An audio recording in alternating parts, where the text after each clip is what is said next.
Hey guys, what's up yet again on this glorious October? And before I get started, I just want to give a big thank you to everyone who decided to check out my recent video on David Lynch. If you haven't got around to watching it yet, feel free to check it out if you get a chance, especially for the holiday season. Anyway, even though it is October, that doesn't stop newer releases from coming out, and fortunately there is one that I felt very obligated to check out.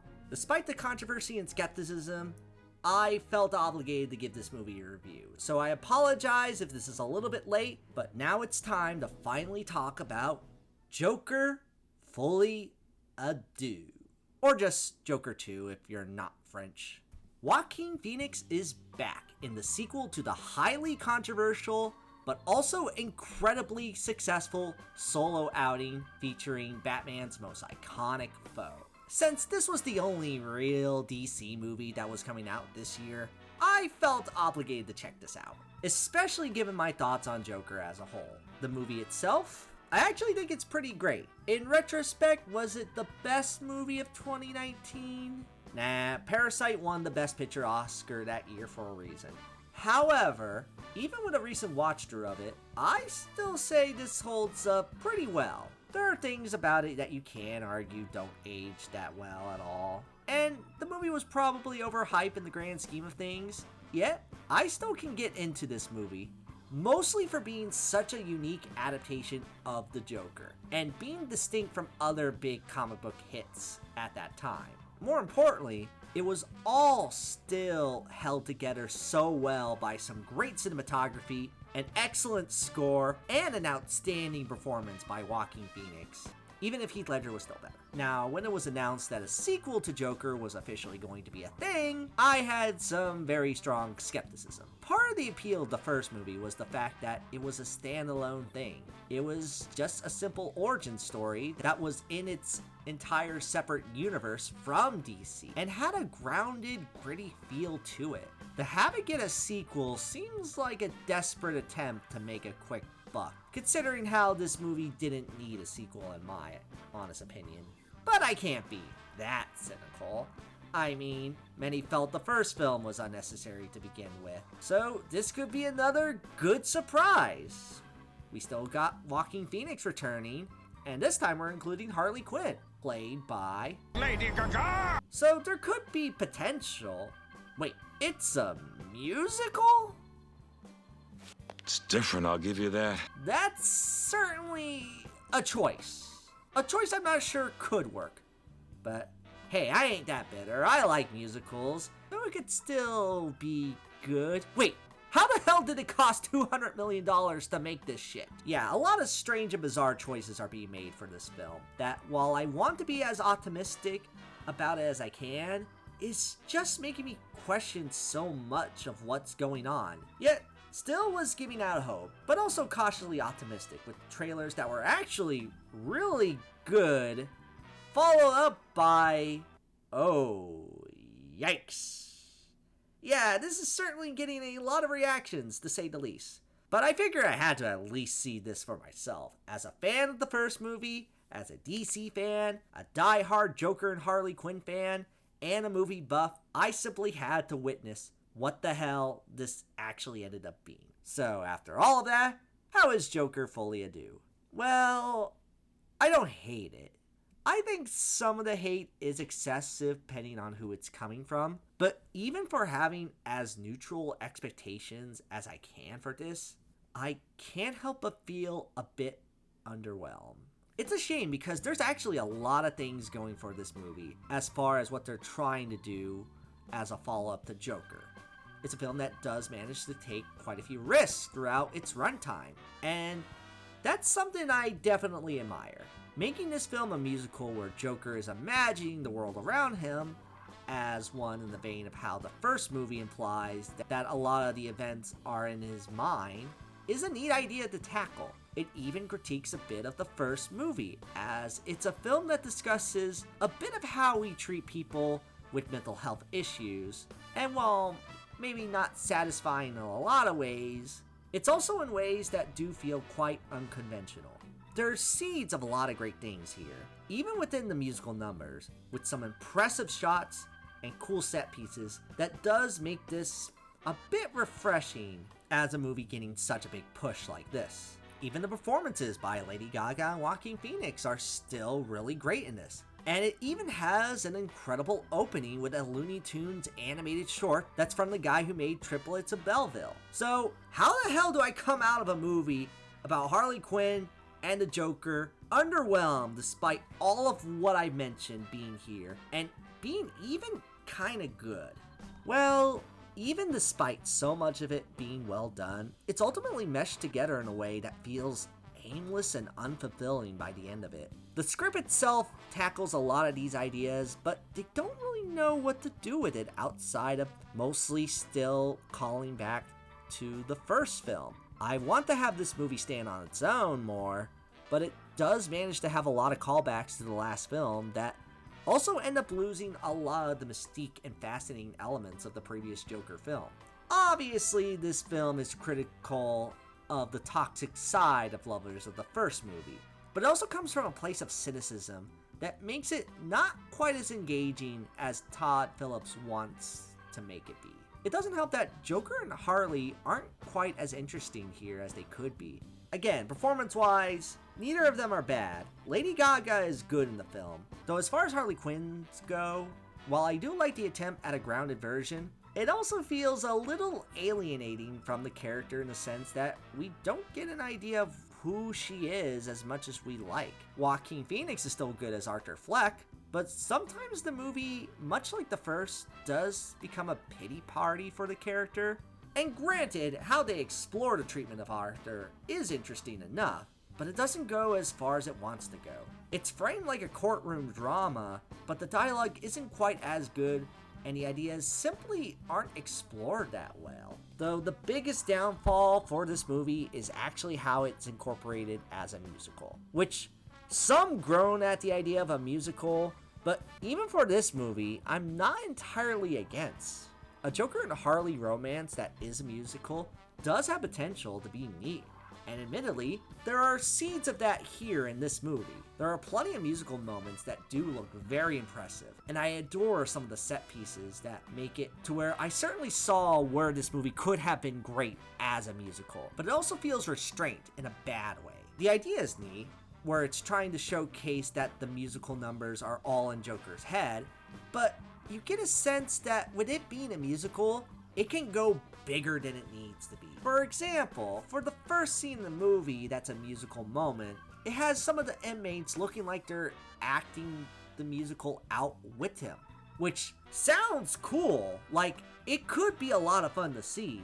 The problem is the sequence isn't structured or shot that interestingly, since it's mostly just the inmates in their regular outfits, just kind of acting, when you really could have gone all out by making it grand and spectacular, by maybe gradually have the asylum change into a bigger set with characters having costume changes. If it's all in his head, I think it could have paved the way for more creativity. It's not the most lifeless musical, and when it does showcase some of that energy, it's impressive, but it also feels like this needed a push in the same way other great musicals like La La Land had. It doesn't have original songs either, which I wouldn't mind so much, but this doesn't have a lot that's too memorable originality-wise. The Lady Gaga cover of That's Life is good, but you can't make me think of anything but Homer and Marge when I hear Close to You.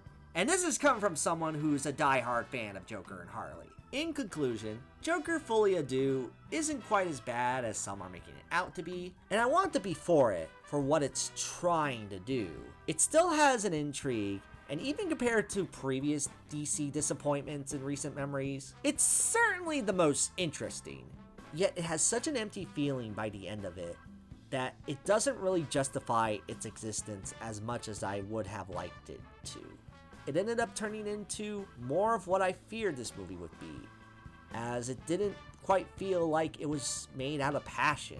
It felt more like it was a sequel that was more so commissioned by the studio because the first was a big hit. While they did a better job than expected in some areas, I still can't help but feel that corporate feeling that leaves it unsatisfying. especially with Coyote vs. Acme being more worthwhile than the show apparently. If you want a better Joker movie that came out recently, may I recommend The People Joker. That's a film that did a much better job at being this kind of movie. Sure, it might look like a higher end Channel Awesome production than this, but don't let that fool you. It's a more sincere and creative output about the iconic character that this movie desperately needed.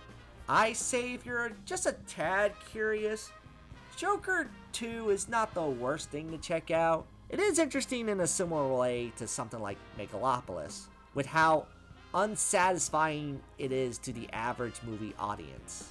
But there are definitely better films out there to see, in my honest opinion.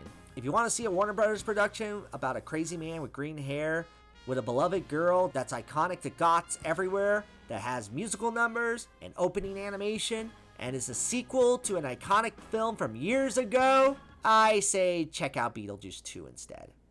And I'm gonna give Joker Folie a 5 out of 10. That's not funny. Yeah, I wish it was better. But whatever, that's life. Anyway, what did you guys think of Joker? Let me know in the comments what you think. Pineda, my buddy, this isn't over yet. What? Who said that? Joker 2 sucks. We need to review a newer and better movie. Okay, first off, what other movie is there do I need to review? And second of all, who's we? We are Venom.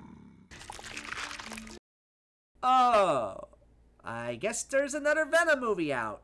So I guess I'm going to continue this video by giving a review to Venom: The Last Dance. I absolutely love that this is the actual title of the movie, by the way.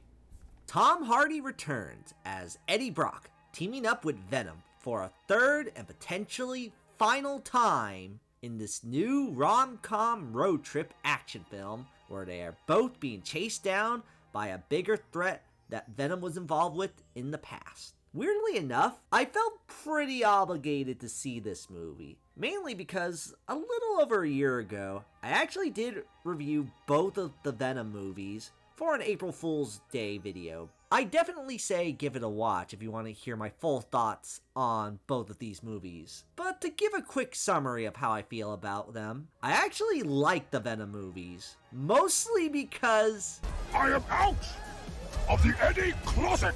I think this shit's funny as hell. The Venom movies are weird in a sense that I don't think either of them are good per se, but they're so ridiculous, so insanely over the top, and so freaking stupid that I can't help but enjoy the hell out of them. I see these movies as unintentional comedies, more or less. And with Venom 3, I don't want to say I was hyped for this, but I was certainly interested in seeing it just based on my enjoyment of the first two movies. For being so bad they're good. I'm not expecting for anything legitimately good.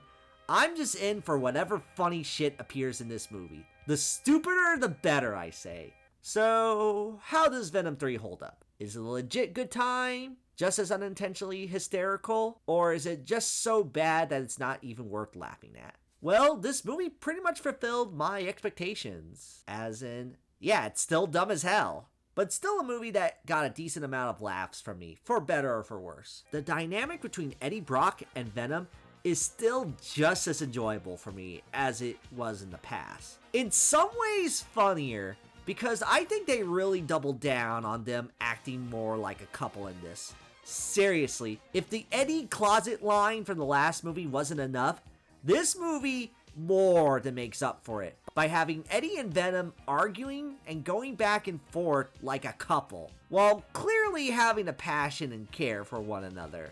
I know some might view this as a friendship, but with the amount of camp this movie strives for, and how much they really emphasize on these characters caring for each other, I think other people like myself view this as a weird sci-fi rom-com. Much like the previous two. There's a line where Venom says, "I think we could have a life like this, Eddie." And I don't think you're prepared for the hilarity of the shot that occurs when this line is uttered. But it is a good defense for this embracing its camp value. Hell, this even has some homages to Spider-Man 3 too. I guess there's just something about Venom being in the third installment that has a lot of dancing. Though to give credit where credit is due, it does still manage to have a little unironic fun to it. I think at this point, Tom Hardy is just embracing the ridiculousness of it all. So his over-the-top performance seems fitting here. Plus, of all the movies, it might have the best action. There's a surprising amount of blood for a PG-13 movie to where it seems to be pushed as far as it can go, which I say is a good thing for a movie about a giant monster eating people.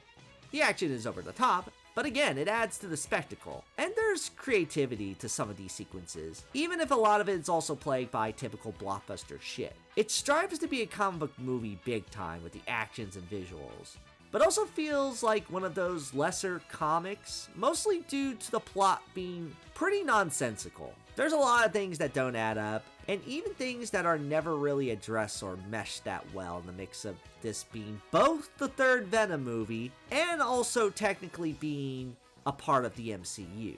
Like, it only took me till later after seeing the movie to realize, oh yeah, Michelle Williams wasn't in this at all, despite being a big part of the last two movies. I mean, she probably had way better shit to do, but still odd that she's never even brought up. Though again, this is a Venom movie. I'm accustomed to it being nonsensical plot-wise. Yet I will admit, there are even some shortcomings for this movie that does make it weaker, even in a dumb fun kind of way.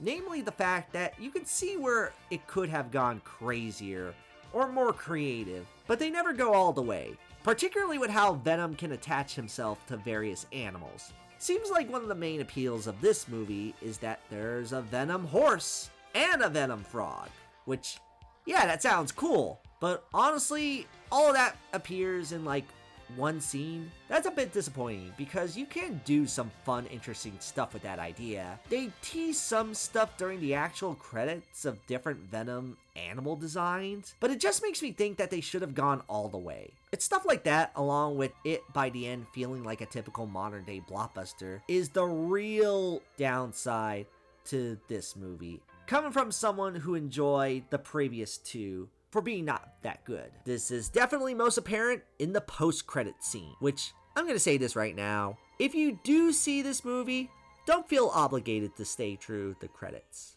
In fact, this might be one of the worst post-credit scenes I've seen. Yes, it's even worse than the one from Venom 2. Well, technically there are two post-credit scenes, but both of them are just bland sequel bait. In fact, the first one in particular might as well be the most generic and cliche post-credit scene I have ever seen for any comic book movie. And that's saying something. Yet, I will admit, without revealing too much, the ending itself, I actually got a good laugh out of it. And it felt weirdly appropriate for this movie. Though one last thing I will have to say in terms of disappointments, you seriously title your movie Venom The Last Dance, and you're not even going to include the Last Dance song by Donna Summer? Easily the biggest missed opportunity this movie had. But overall, is Venom 3 good? Not really. But if you're like me, and you want a good laugh out of it, this might be satisfying in some regards. Hard to say whether or not it's better than cinematic masterpiece Venom 2, but it has its moments that are funny in a similar way to that film. It's stupid and entertaining enough to be a fun time, but I can think of better movies to check out that are for the October season. If you want a real good movie that involves two characters essentially dealing with the concept of being one person, I say check out The Substance instead. It might be more brutal and gross, but it certainly is an experience to remember.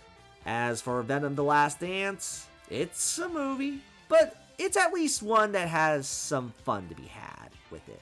As long as you view it as an over-the-top rom-com. So take that for what it's worth. And I'm gonna give Venom 3 a 5 out of 10. Oh, and I guess to settle this once and for all, which is better between the two big villain comic book movies to have come out in the year 2024? I'm